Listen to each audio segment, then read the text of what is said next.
ओम शांति। दीदी मनमोहिनी जी, जो अपनी विशेषताओं और गुणों के आधार पर आदि रत्न बनी, बाबा की प्यारी दीदी मनमोहिनी जी, जिनका लौकिक नाम गोपी था, पर सबको मन मोहने वाली दीदी मनमोहिनी जी को मनमोहिनी नाम बाप दादा ने दिया।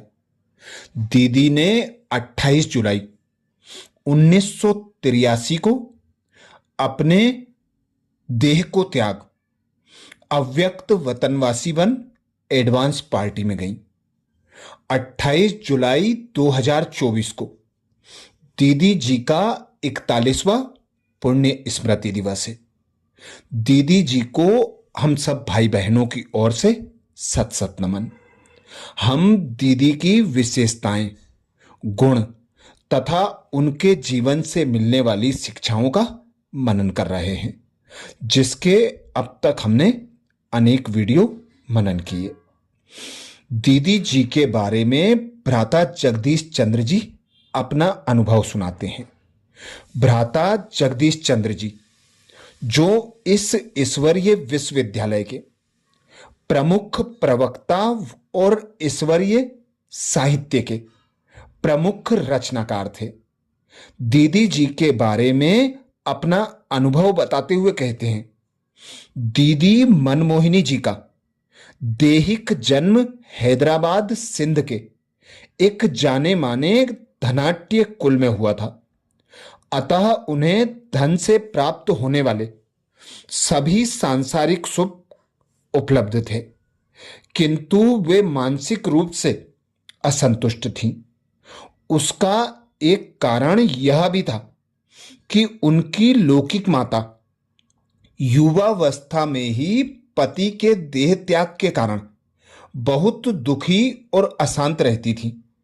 वे स्वयं अपने अनुभव से भी जानती थीं कि इस संसार में कोई भी ऐसा व्यक्ति नहीं है जिसे सर्वांगीण एवं स्थायी सुख तथा शांति प्राप्त हो। दीदी गीता और भागवत के प्रति विशेष प्रेम रखती थी। दीदी मनमोहिनी जी को बाल्यावस्था से ही सत्संग में रुचि तथा गीता से विशेष प्रेम था। वे श्रीमद् भगवत गीता भी पढ़ा और सुना करती थी। भागवत में गोपियों के प्रसंग में यह पढ़कर कि वे भगवान के प्रेम में अपनी सुध-बुध खो बैठती थी, दीदी के मन में यह भाव उत्पन्न होता था कि मेरे लौकिक पिता ने नाम तो मेरा गोपी रखा है, परंतु काश श्रीमद् भागवत गीता में जिन गोपियों का वर्णन है, मैं भी उनमें से एक होती। श्रीमद् भगवत गीता की जो प्रति वे पढ़ा करती थी, उसमें गीता के महात्म्य वर्णन में लिखा हुआ था कि प्राचीन काल में अमुक व्यक्ति जब गीता सुना करते थे तो उनके सुनाने के स्थान के द्वार के सामने से गुजरता हुआ कोई भी व्यक्ति वहां रुके बिना नहीं गुजर सकता था। हर पथिक एक चुंबक के आकर्षण की न्यायी आध्यात्मिक आकर्षण से खिंचा हुआ वहां खड़ा हो जाता। वह आवश्यक काम होने पर भी उस गीता सुनने के चाव को ना मिटा सकता। इस महात्म्य पढ़कर दीदी जी के मन में विचार आता था कि क्या मेरे जीवन काल में मुझे ऐसा कोई गीता सुनाने वाला मिलेगा।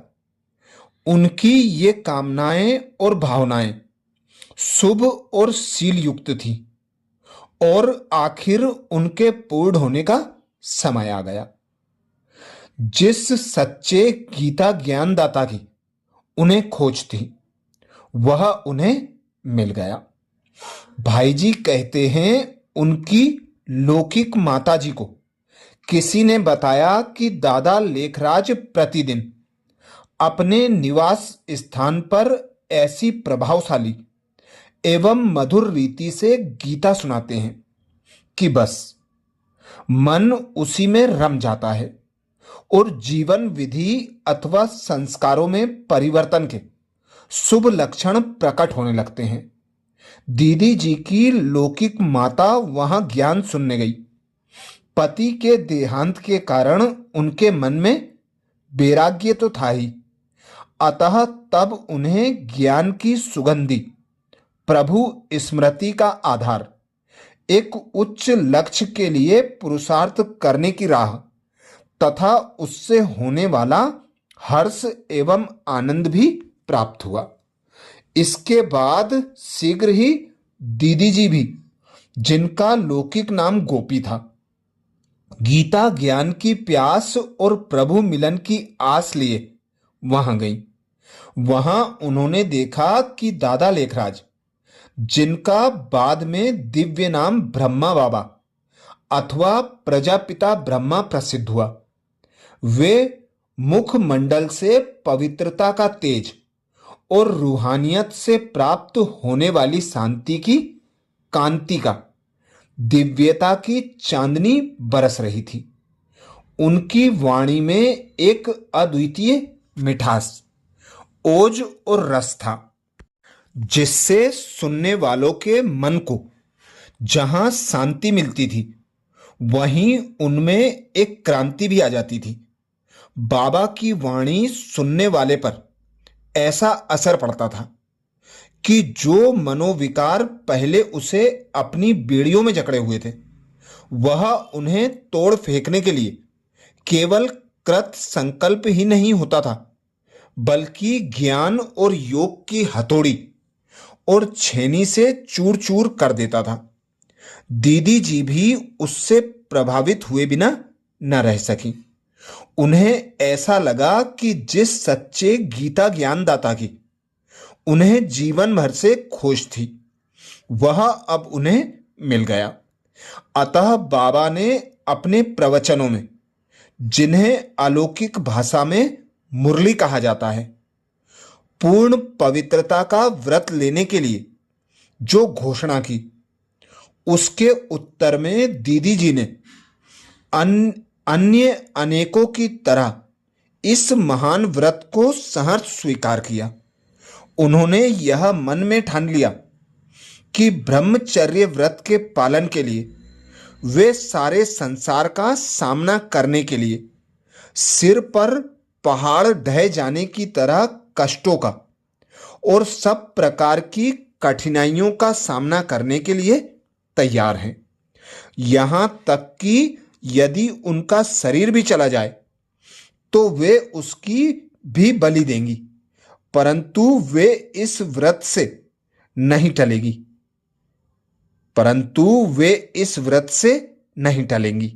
नहीं टलेंगी। संघर्ष और संग्राम का सामना। दीदी जी के पवित्रता के महाव्रत के कारण उनका कड़ा विरोध हुआ। उनके निकटतम संबंधियों ने इस सत्संग एवं संगठन का हर प्रकार से कड़ा विरोध भी किया और दीदी जी पर कई प्रकार से बंधन लगाए, परंतु यह उनकी वीरता, उनके संकल्प की दृढ़ता, उनके निश्चय की अचलता और उनके पुरुषार्थ की तीव्रता का द्योतक है कि आज से लगभग 70 वर्ष पहले के जमाने में, जब हिंदू समाज में नारी अत्यंत अबला होती थी, तब भी एक ऊंचे आदर्श को सामने रखकर उन्होंने सब विरोध सहन किए, परंतु प्रभु प्रेम से और पवित्रता के नियम से वे एक पल भी पीछे नहीं हटी। हम भारत देश की वीरांगनाओं की वीर गाथाएं पढ़ते हैं और झांसी की रानी जैसी सेनानियों के निर्भीक संग्राम के ऐतिहासिक छंदबद्ध उल्लेख भी पढ़ते हैं, परंतु दीदी जी के आध्यात्मिक संग्राम की गाथा वीरता के दृष्टिकोण से किसी से भी कम नहीं है। ईश्वरीय विश्वविद्यालय में प्रारंभ से ही दीदी एक मुख्य सेवाधारी के रूप में रहीं।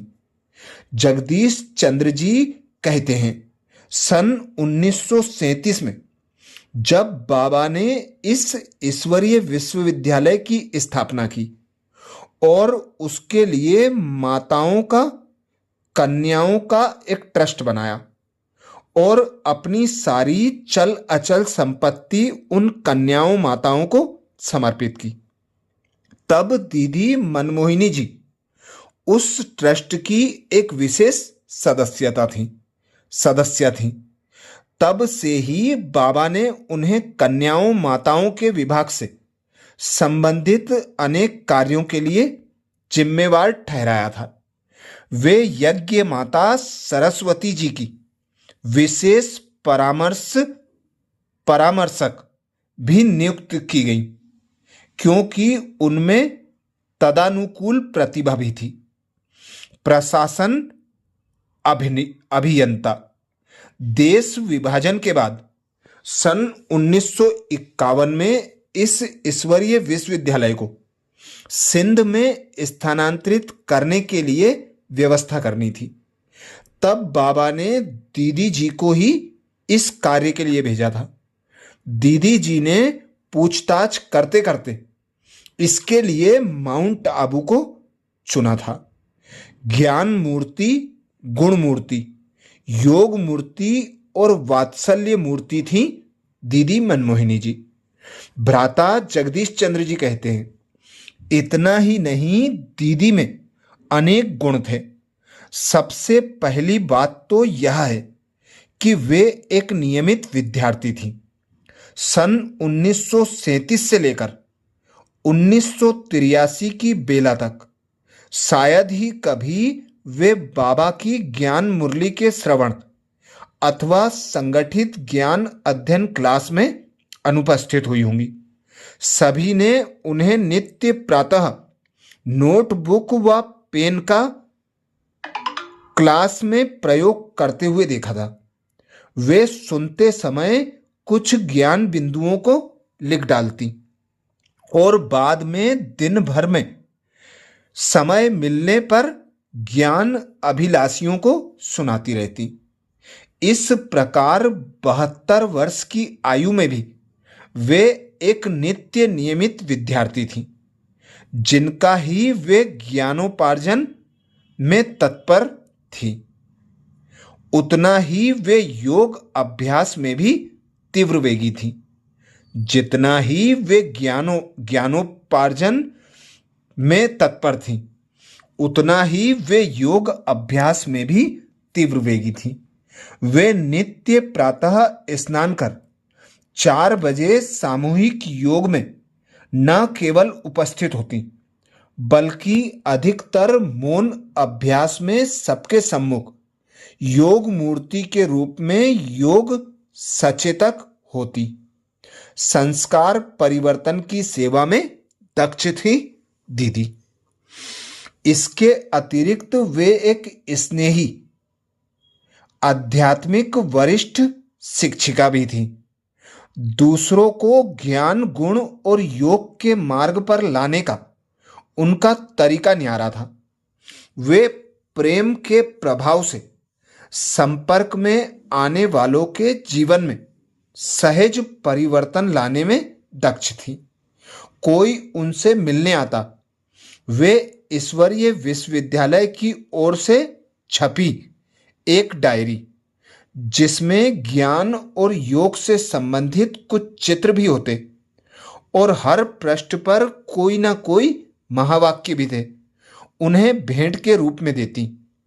जब वह लेता तब उसे कहती, इसका कोई भी पृष्ठ खोलिए। वह एक बच्चे की न्यायी माँ जैसा दुलार पाकर हंसता मुस्कुराता डायरी का कोई पन्ना खोल देता। तब वे कहती, पढ़ो, इसमें क्या लिखा है। वह उसे झूमते झूमते प्रेम निमग्न होकर पढ़ लेता। तब दीदी कहती, यह है तुम्हारे लिए ग्रंथ साहब का वचन, ठीक है।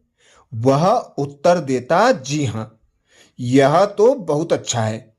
यह महावाक्य तो मेरे लिए है। यह तो अच्छी डायरी है।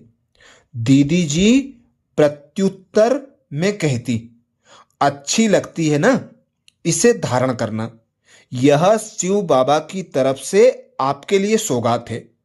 प्रतिदिन एक पन्ना खोल लेना और उस शिक्षा को धारण करने का पुरुषार्थ करना, और फिर रात्रि को इसमें अपनी अवस्था का चार्ट लिखना। फिर देखना जीवन में कितना परिवर्तन आता है। सच कहती हूं, बहुत आनंद आएगा, क्योंकि ये ईश्वरीय महावाक्य हैं।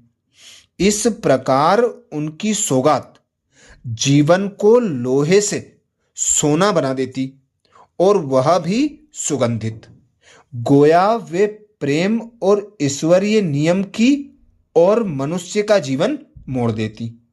वास्तव में देखा जाए तो दूसरों पर उनके कहने का प्रभाव इसलिए पड़ता था कि वे पहले स्वयं उसे अपने जीवन में लाती थीं। आगे जगदीश भाई जी कहते, दीदी में परखने की शक्ति बहुत थी। दीदी में किसी व्यक्ति को परखने की शक्ति बड़ी शक्तिशाली थी। जैसे धन्वंतरी वेद व्यक्ति की नब्ज से उसके रोग को जान लेता था, वैसे ही संपर्क में आने वाले व्यक्ति को दीदी जी चेहरे, हाव भाव अथवा अल्प वार्ता से तुरंत ही जानकर उसकी आध्यात्मिक समस्या का निदान कर देती थी और उसे ठीक हल सुझाती थी। अपनी इस विशेषता के कारण उन्होंने सैकड़ों हजारों व्यक्तियों को पवित्रता एवं योग के मार्ग पर मार्गदर्शन दिया, आगे बढ़ाया, उनका काया पलट किया और उन्हें ऐसा प्रेरित किया कि अनेकानेक कन्याओं एवं माताओं ने अपना जीवन ईश्वरीय सेवार्थ अथवा लोक कल्याण अर्थ समर्पित कर दिया। दीदी एक कुशल पत्र लेखिका थी। वे कुशल पत्र लेखिका भी थी।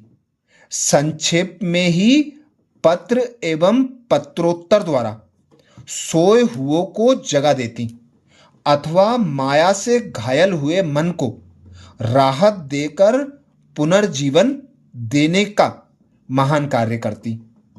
अथक सेवाधारी, वे प्रारंभ से ही कर्मठ थीं। उन्होंने इस ईश्वरीय विश्वविद्यालय में अथक होकर सेवा की और अपना तन मन धन पूर्ण रूपेण जन कल्याण में लगा दिया। वृद्धावस्था में भी उन्होंने ईश्वरीय सेवार्थ आसाम से आबू तक, कश्मीर से कन्याकुमारी तक और कोलकाता से कच्छ तक देश का भ्रमण किया। इतना ही नहीं, विदेश में भी वे इस श्रेष्ठ कर्तव्य के लिए गई। अपनी 72 वर्ष की आयु में भी वे मधुबन में पधारे हुए हजारों आगंतुकों को सुख सुविधा देने तथा ज्ञान की गहराइयों में ले जाने और मातृवत वात्सल्य से सींचने की दिन रात सेवा करती थी। मन की सच्चाई, सफाई और अमृत वेले याद की यात्रा पर जोर। दीदी जी प्रारंभ से ही ब्राह स्वच्छता और मन की सफाई, सच्चाई तथा स्वावलंबी जीवन पर विशेष बल देती थी। वे ईश्वरीय मार्ग पर सद्गुरु परमात्मा शिव की शिक्षाओं के प्रति फरमानबरदार और वफादार बने रहने के लिए हमेशा सीख देती थी। नित्य ब्रह्म मुहूर्त अमृत वेले उठकर ईश्वरीय याद रूपी यात्रा करने की ताकीद करती थी। इस प्रकार नियम पूर्वक दिनचर्या का पालन करने के लिए वे विशेष ध्यान दिलाती थी। अतिरिक्त मुख्य प्रशासिका का कर्तव्य एवं सेवा केंद्रों में वृद्धि। अपनी कुशाग्र बुद्धि, व्यक्तियों की परख, प्रेम, मर्यादा पालन, नियमित विद्यार्थी जीवन तथा अथक सेवा के कारण वे एक कुशल प्रशासिका भी थी।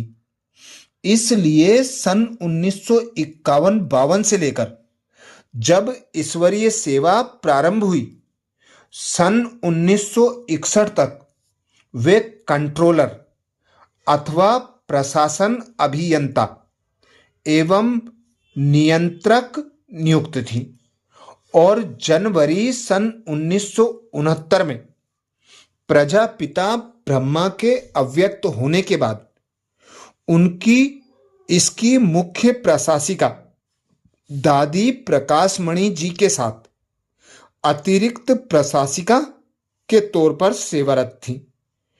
यह एक महत्वपूर्ण बात है कि 14 वर्षों तक दादी और दीदी दोनों ने मिलकर इस प्रकार प्रशासन कार्य किया कि कभी उनमें मनमुटाव नहीं हुआ, न कभी उन्होंने एक दूसरे की आलोचना की। वे कहा करती थीं कि हम दोनों के शरीर अलग अलग हैं परंतु आत्मा एक है। उनके इस मंतव्य और घनिष्ठ स्नेह को देखकर लोग दंग रह जाते। इन दोनों के कुशल प्रशासन में परमपिता परमात्मा शिव के प्रशिक्षण एवं संरक्षण में ईश्वरीय विश्वविद्यालय ने दिन दुगनी और रात चौगनी उन्नति की, जिसके फलस्वरूप सन 1983 से पहले ही इस ईश्वरीय विश्वविद्यालय के विश्व भर में लगभग 1150 सेवा केंद्र तथा उप सेवा केंद्र थे। दीदी जी कुछ वर्षों से ईश्वरीय याद रूपी यात्रा की रफ्तार तेज करने के लिए कहती थी और अपने हर प्रवचन में यह जरूर बताती थी कि अब घर जाना है, अब घर परमधाम जाना है। इसलिए वे पुरानी बातों को भूलकर हल्का होने, दूसरों के अवगुण न देखने, गुण देखने और नित्य निरंतर श्रीमत अनुसार चलने की बात जरूर कहती थी। अच्छा, और आगे जगदीश भाई जी का अनुभव सुनने के लिए अगले वीडियो में फिर मिलेंगे। एक बार पुनः दीदी जी को हम सब भाई बहनों की ओर से सत सत नमन। अच्छा, ओम शांति।